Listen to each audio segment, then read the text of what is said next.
পোনপ্ৰথমে আপুনি ফিনএছাম পৰ্টেলত লগ ইন কৰিব লাগিব।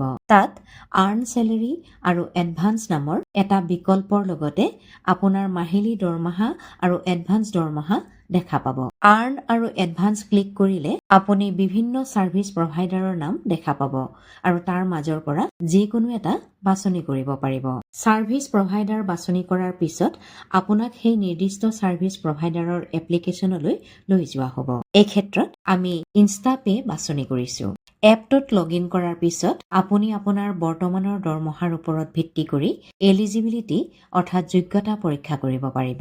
আপুনি যোৱা মাহত পোৱা নেট দৰমহাৰ 12 গুণ পৰ্যন্ত ঋণ ল'বলৈ যোগ্য হ'ব।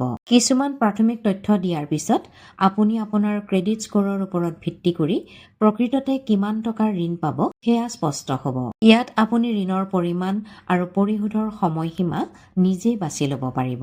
ইয়াৰ পিছত আপুনি পেন আৰু আধাৰ নম্বৰ ভৰাই ঠিকনা নিশ্চিতকৰণৰ জৰিয়তে KYC প্ৰক্ৰিয়া সম্পূৰ্ণ কৰিব লাগিব। তাৰ পিছত আপুনি এখন ডিজিটেল ঋণ চুক্তিত চহী কৰিব লাগিব, য'ত ঋণৰ পৰিমাণ, সুতৰ হাৰ, মাহিলী কিস্তি আদি সকলো বিৱৰণ থাকিব।